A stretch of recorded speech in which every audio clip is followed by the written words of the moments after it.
Hello friends, learning concepts online में आज आपका स्वागत है। और आज हम मैथ्स करेंगे 10th क्लास का।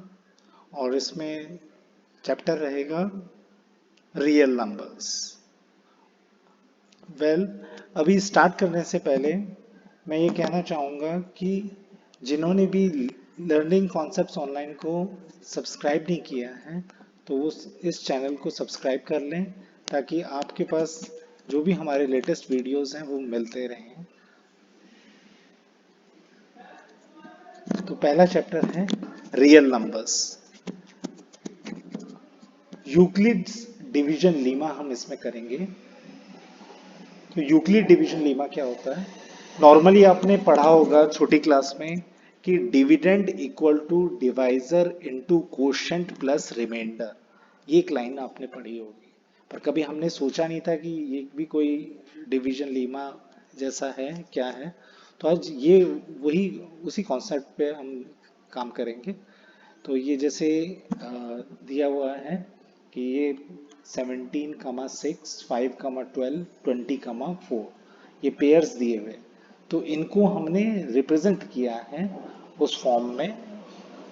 तो इनमें हम क्या करते हैं, इसका मेन बेसिक लॉजिक क्या होता है कि इसमें हम जो बड़ा नंबर है उस बड़े नंबर को लेफ्ट साइड में रख लेते हैं, डिविडेंड की तरह ले लेते हैं, और जो छोटा नंबर है उसको हम डिवाइजर ले लेते हैं।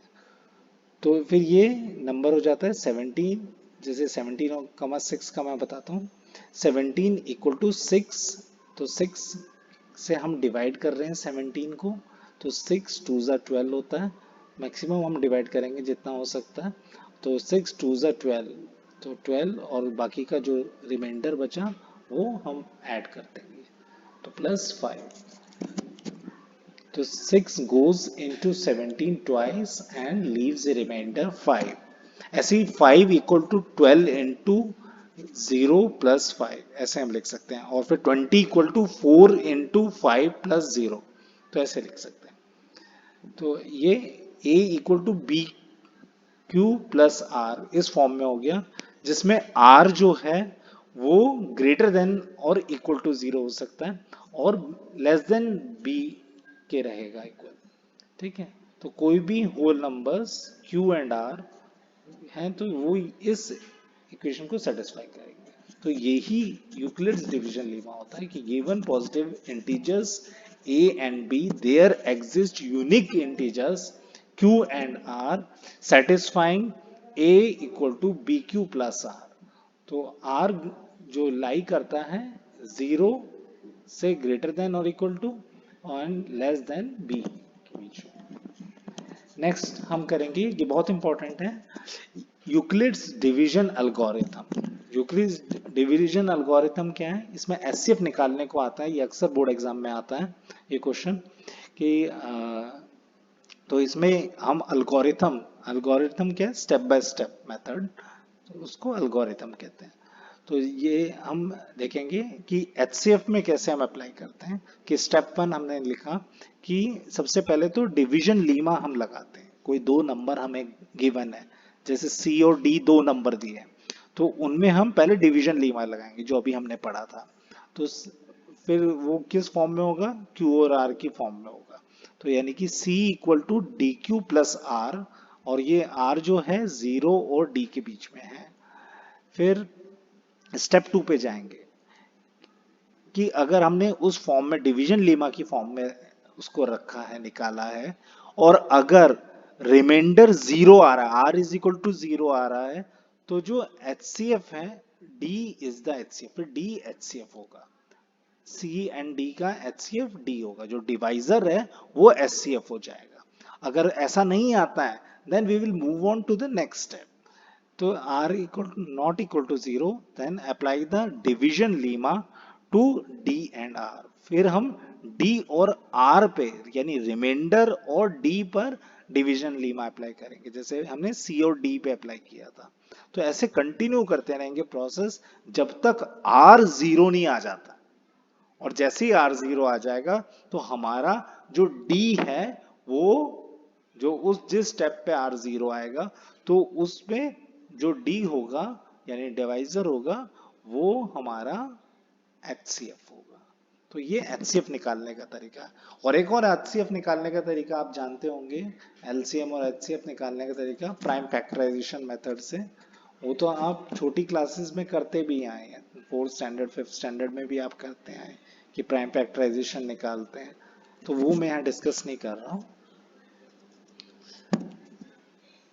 फिर ये सैंपल क्वेश्चन एक है यूक्लिड्स एल्गोरिथम से।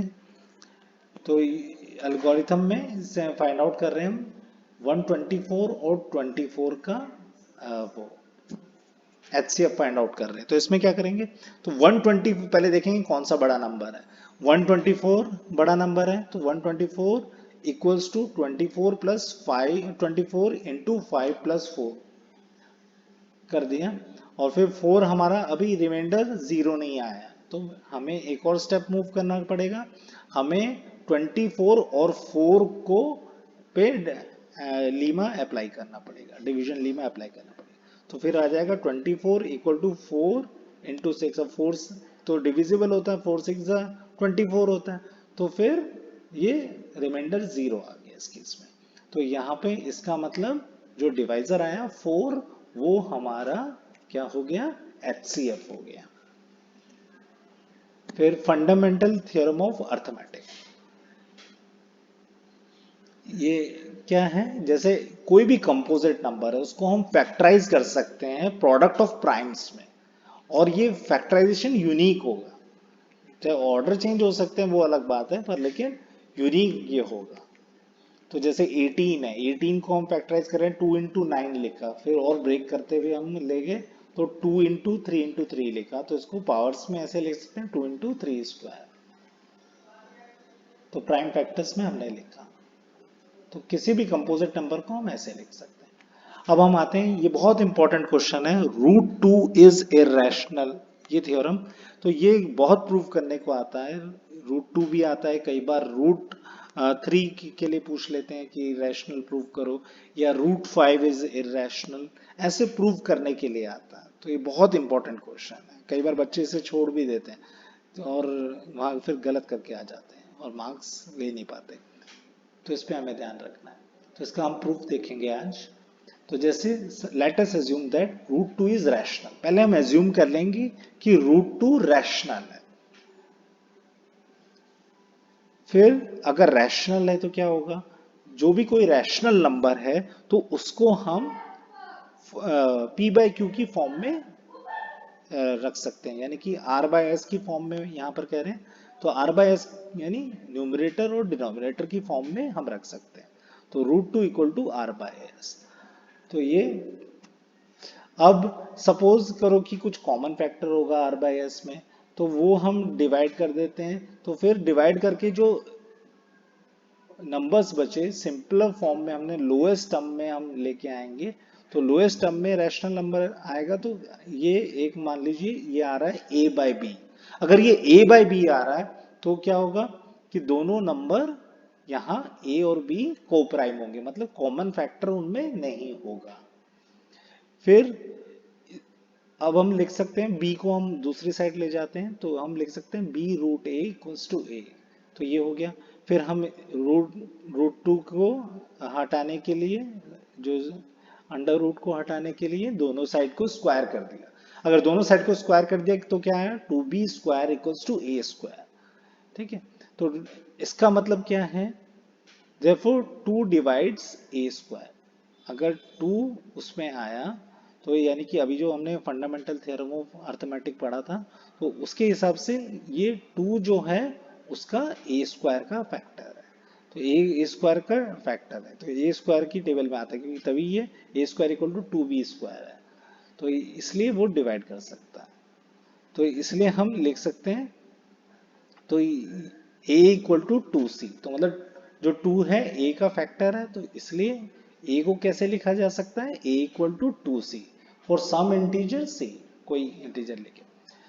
फिर बाद में जो हमारा 2b square equal to a square था पिछले स्टेप में, तो उसमें हम क्या करेंगे, a equal to 2c put कर देंगे। और ये पुट कर देंगे तो क्या होगा, 2b² इक्वल टू 4c² हो जाएगा। That is b² equal to 2c²। तो यहां भी अब 2 आ रहा है, तो यानी कि b में b भी 2 का फैक्टर, b जो 2 है b का फैक्टर है। तो इसलिए इसका मतलब 2 जो नंबर है वो a को भी डिवाइड कर रहा है, b को भी कर रहा है।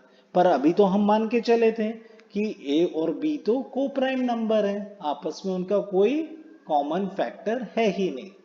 तो इसका मतलब हमारा सपोजिशन रॉन्ग था। ठीक है, तो ये कॉन्ट्रडिक्शन हो गया। तो इसलिए इसका मतलब √2 रैशनल हमारा नहीं है, ये हमारी कॉन्ट्रडिक्शन है, हमारी एजम्पशन गलत थी। तो इसलिए √2 जो है इर्रेशनल नंबर है। तो इस कंक्लूजन पे हम आते हैं। तो इस वीडियो में इतना ही। तो आगे चल के हम नेक्स्ट वीडियो में हम देखेंगे कि आगे जो इस चैप्टर का कॉन्सिक्वेंट है वो पार्ट 2 में हम कवर करेंगे। और आपको ये वीडियो कैसा लगा तो आप कमेंट बॉक्स में ज़रूर लिखिएगा, और हमारा वीडियो लाइक भी कीजिएगा, और इसके बेल आइकन को भी प्रेस कीजिएगा ताकि आपको ये वीडियोस, हमारे लेटेस्ट वीडियोस मिलते रहें। ओके।